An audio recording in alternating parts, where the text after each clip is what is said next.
because neurodivergence is what we call a dynamic disability, it means that our capacity can change from day to day.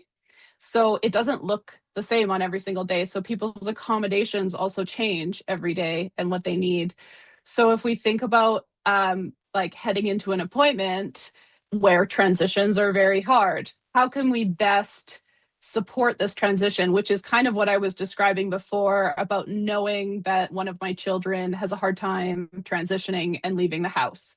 So knowing the right amount of time they need to process it without giving them too much time to cross over into anxiety.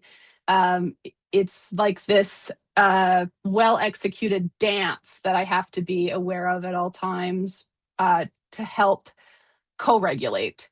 And so when we are talking about sort of managing the capacity for neuronormative expectations, it can be really challenging.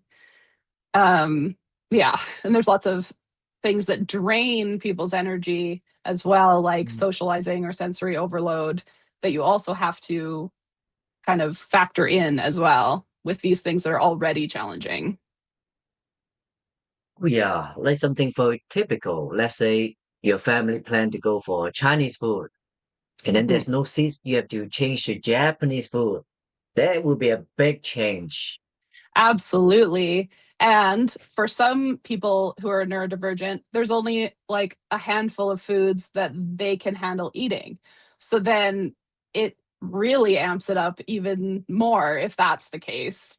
So let's say one of the reasons why there's so much of this invisible labor and mental load is because if you're more supported throughout the day, when something happens like that where it changes and you can't go to the restaurant you were planning to, you have a higher capacity that day if you've helped yourself to accommodate throughout the day.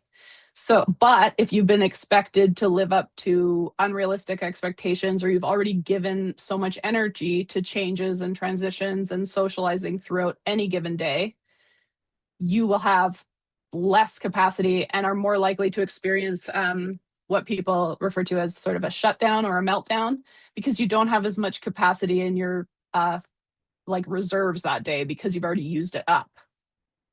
So some days Mhm. you might be able to go, okay, I'm going to take a deep breath and then we can go to the Japanese restaurant instead. Or if you've already used up your capacity, you could completely shut down or panic because you just have nothing left to give that day.